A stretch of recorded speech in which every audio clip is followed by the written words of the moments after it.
Lagi Kang.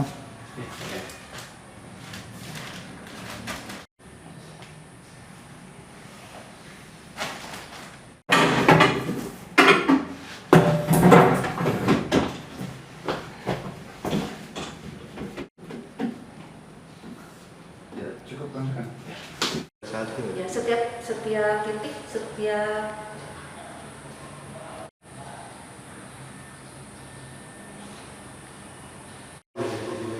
apa aja ya. Jadi depan belakang.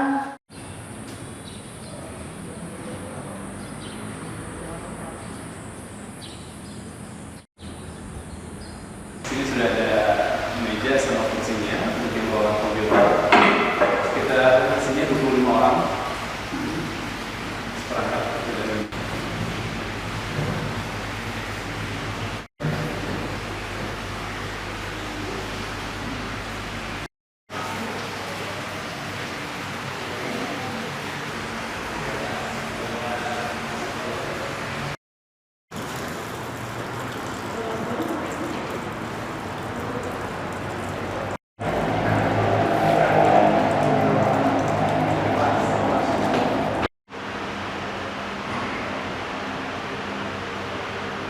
Kalau di Poltekkes, Wakil Direktur 1 Bidang Akademik menyelenggarakan pendidikan pada tingkat sekolah menengah atas. Siswanya yang direkrut berjumlah 100 siswa. 100 siswa mereka yang berasal dari keluarga yang berada di dalam DTSEN itu di kategori desil 1 gitu ya. Nah, untuk jumlah rombelnya ya di Poltekkes dari 100 orang itu menjadi 4 rombel, di mana setiap rombel ya atau rombongan belajar itu terdiri dari 25 orang siswa. Ya, Bu, untuk siswanya sendiri dipilihnya seperti apa sih Bu? Ya, untuk penentuan siswanya tadi seperti saya sampaikan, mereka itu dari keluarga ya. Saat ini ada yang namanya data tunggal sosial ekonomi nasional gitu ya, di mana dalam DTSEN itu ada 10 kategori gitu ya, mulai dari 1 sampai 10. 10 itu adalah masyarakat yang berada di dalam status sosial ekonomi yang paling tinggi. Nah, ini kalau yang satu ini adalah yang satu itu adalah yang paling bawah ya, atau seringkali kita mendengar dengan istilah kemiskinan ekstrim gitu. Untuk merekrutnya kita bekerja sama dengan dinas sosial ya, yaitu dengan menggunakan para pendamping program Keluarga Harapan. Jadi tahapannya mereka melakukan tentunya melihat data dulu siapa yang masuk ke dalam kategori desil 1, kemudian mereka mensosialisasikan ya, jadi bisa langsung kan dilihat mereka punya anak yang usia berapa, misalnya yang saat ini kira-kira sedang menyelesaikan SMP kelas 3 gitu ya kemarin. Nah, itu yang dibidik ya, kemudian disosialisasikan, diberikan motivasi ya, karena tidak semua anak dari keluarga yang desil 1 itu tidak semuanya juga bersedia gitu ya. Ada yang dalam perjalanannya mundur dan kemudian kita harus kami ya dari tim rekrutmen di Poltekkes juga turun ke lapangan untuk menguatkan motivasi mereka untuk mau ikut di dalam sekolah rakyat ini. Bu, itu dari Bandung atau dari mana Bu? Untuk di Atau seluruh Poltekkes Indonesia, Bandung ya, khusus warga dari kota Bandung. Karena kan sekolah rakyat ini ada di 200 titik ya, jadi masing-masing di setiap Daerah titik itu di daerah masing-masing gitu. Kedepannya kalau rencana Pak Presiden mungkin di seluruh Indonesia di setiap kota kabupaten akan diselenggarakan sekolah rakyat seperti Nah, itu. kemudian kan kalau di Kota Bandung itu paling banyak di kecamatan mana sih Bu, kalau boleh tahu Bu? Berdasarkan yang Ibu tahu aja gitu. Eh, Siswa-siswanya dari menyebar ya karena dari seluruh wilayah Kota Bandung. Jadi nggak ada ya. yang dominan gitu ya? Nggak ada. Jadi ada misalnya dari satu kecamatan ada 5 menyebar ya. Jadi kalau Tidak. pengajarnya sendiri nanti dari mana sih? Nah, pengajarnya sendiri ada rekrutmen khusus yang diselenggarakan oleh Kementerian Sosial ya. Ada khusus jadi dari guru yang memang sudah menjadi PNS kemudian direkrut secara khusus untuk menjadi guru di sekolah rakyat. Bu, tadi kan Ibu nyebut ada kesulitan ya Bu ya, sempat ada penolakan. Nah itu apakah alasan-alasan penolakan itu seperti apa sih Bu?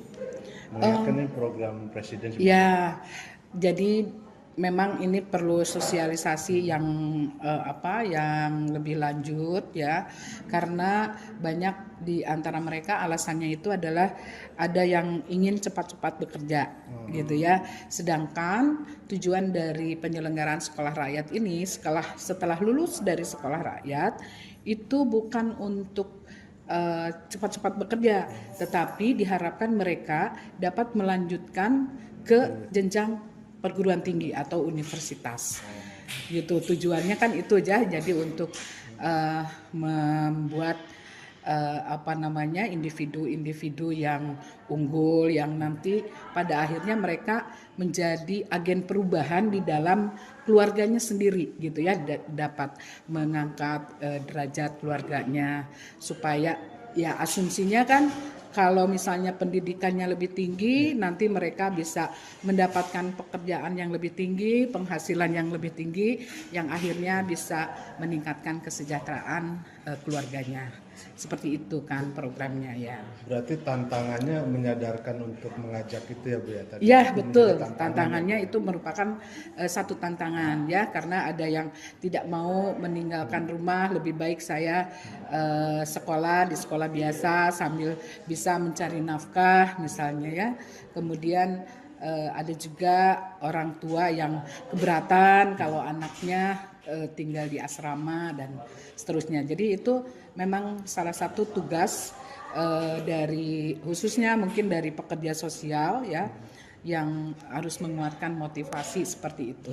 Ya, sampai lulus di sini dalam kurikulumnya kan ini menyangkut kurikulum juga ya. Jadi kurikulumnya itu ada kurikulum yang berkaitan dengan kurikulum orientasi ya untuk meningkatkan motivasi dari para siswa.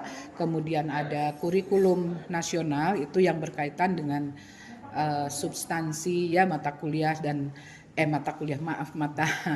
pelajaran dan seterusnya ya, yang tentunya ini atas pengawasan dari Kementerian Pendidikan Dasar Menengah ya. Dan kemudian ada namanya kurikulum asrama atau kurikulum boarding ya, yang nanti di sekolah rakyat ini mereka diberikan kurikulum yang untuk membangun karakter mereka ya, seperti kepemimpinan, kemandirian gitu ya, seperti itu, sehingga mereka di sini tapi dengan yang namanya orang tua juga tidak melepas anak ditempatkan di asrama begitu saja.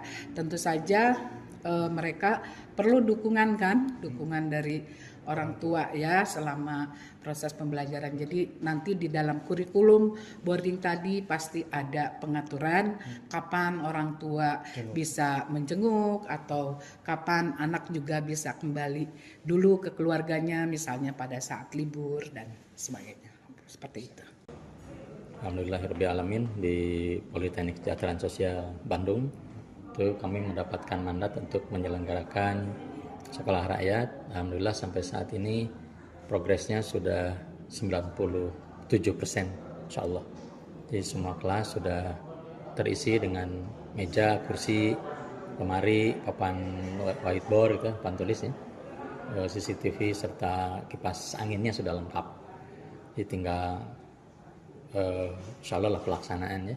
Tambah sedikit-sedikit alat tulisnya barangkali dan media belajarnya gitu. Kemudian sarana lainnya yang sudah kami persiapkan itu asrama. Alhamdulillah asrama sudah terlihat ada barang-barangnya, itu tadi saya sebutkan 97%. Tinggal sedikit-sedikit lah merapi-rapikan gitu ya. Alhamdulillah.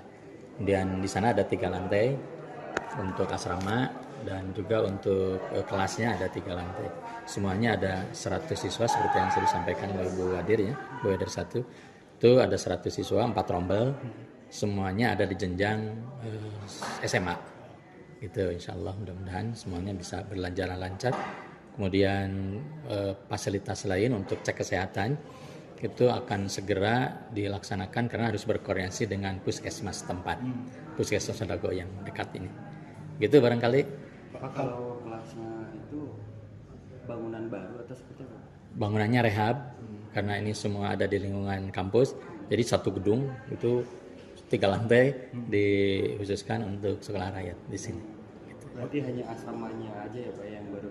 Asrama juga, asrama yang sudah ada di kami berenovasi.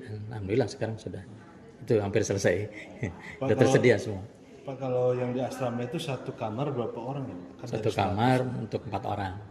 Ada 2 lantai ya. Lantai yang kedua itu untuk siswa, untuk lantai ketiga siswi-siswi. Dipisah gitu ya Pak? Bisa, ya, bisa lantai. Tapi di bawah di lantai 1 itu ada wali asuh yang 24 jam ada di situ. Kemudian tim pengamanan juga sudah siap diarahkan untuk mengamankan itu semua. Artinya Pak, walaupun satu gedung ada tim asuh yang tinggal di situ. Ya, betul. Per Wali ini ya, per asuhnya. lantainya berarti ya Pak? Wali asuhnya di lantai 1, lantai 2 dan lantai 3. Ya per lantai ya. Ya, betul. Itu nggak ada ketakutan atau seperti apa, kan ini dicampur ya Pak? Ada CCTV kan di sananya ya untuk menjaga itu semua, dan ada wali asuh serta kepala sekolahnya mengendalikan juga di sana. Itu insya Allah. Kalau komposisinya laki-laki dan perempuannya berapa Pak siswanya? Dari 100 itu. Siswa itu ada 48 dan siswi ada 52. Oh, banyak kan Jadi siswi 100, ya. yang terbanyak siswinya. Pak, untuk ininya Pak, agenda di asrama itu Pak, itu apa aja sih Pak? Itu sudah ada kurikulumnya, kurikulum boarding namanya. Itu dari mulai bangun tidur sampai tidur lagi itu sudah dibuatkan kurikulumnya. Ada mengaji juga gitu? Ada ya, kan ada sarana ibadahnya, ada di situ masjid. Kemudian sarana olahraga ada di depan depan asramanya. Ada sarana olahraga itu ada futsal, ada bola voli, kemudian ada basket gitu, ada tenis lapangan, dan semua sarana prasarana yang kaitannya dengan olahraga disediakan. Ada training, kaos olahraga, sepatu olahraga, insyaallah disediakan. Jelajahi cara baru mendapatkan informasi. Download Metro TV Extend sekarang.